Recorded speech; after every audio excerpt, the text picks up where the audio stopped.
As I mentioned last week, Jesus shares these parables at a time of great change in the world. When he shares these metaphors of the kingdom that he is creating, he's creating this big, spacious stories for his disciples to climb inside and wonder about their world and find wisdom for what is next within this world. And as I mentioned last week, Rob Bell asks, what if it's not so important that these stories happened, but that they happen? These parables are for Jesus' disciples who lived with him 2,000 years ago as they faced a major shift in the world. And they are also parables for us, for you, Jesus' disciples living today and trying to be a movement for wholeness in a fragmented world, trying to face a major shift in the world with liberating love and justice. In today's parable, Jesus talks about a carefully planted crop. And then in the night, some villain came to plant weeds in the midst of it. Should the farmer uproot it all? Should the farmer try to get all the weeds out? Should the farmer just let it be and sort it out later? Jesus explains that there is really only one option. Let it be, and it will sort itself out later. The weeds share roots with the crop. It's all one now. Let it be, let it grow. The harvest will still come. Too often we read this parable and we focus on the fire that awaits the weeds. But in the parable, Jesus tells us that we are either a crop or a weed. We are not the farmer. Jesus tells it is not ours to worry about whether our siblings are the crop or the weed. We are not the farmer. All that is ours is to grow healthy and strong and bear as much fruit as we can.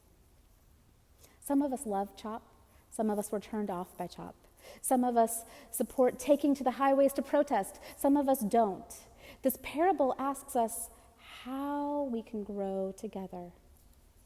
I am sure that you all know Bayard Rustin was a linchpin in the civil rights movement in the 60s. No one heard much from him at that time because he was gay, and he knew that he would hurt the movement. It is a literal shame that he was probably right. It is a shame on our nation, on the church in particular, that he was probably right, that ministers would not have walked next to him as they walked next to cishet MLK.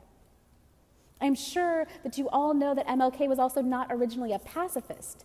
Bayard Rustin saw in MLK the ability to lead the movement in a way that he could not, so he shared his pacifist heart with him and tutored him in the work of nonviolence. So is CHOP a weed? Are riots a weed? Are they a part of the crop that Spirit is raising amongst us? I don't know. I don't know.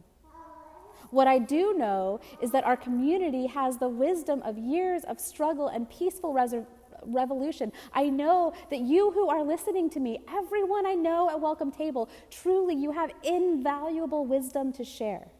If you are a member of this community that I know, you certainly have more wisdom than I do about how change happens and how to seek change in the shadow of the Jesus who loves so wildly. So how do you grow as healthy and strong as possible?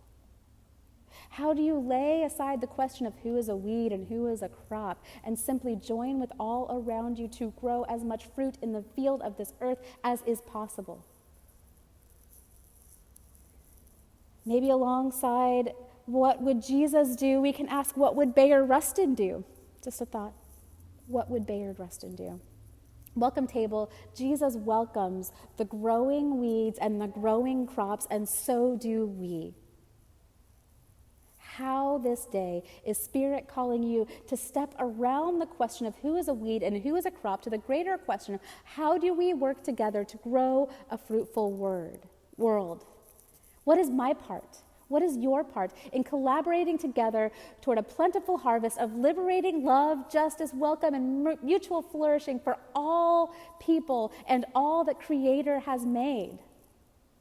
Spirit, this day is asking you. And Spirit, this day I ask you to tend to this beautiful garden at Welcome Table. I ask you to lead us in a mutually flourishing garden, overflowing with your love. I ask you to enable us to ask the question, how do we grow a fruitful garden together with all and for all? Amen.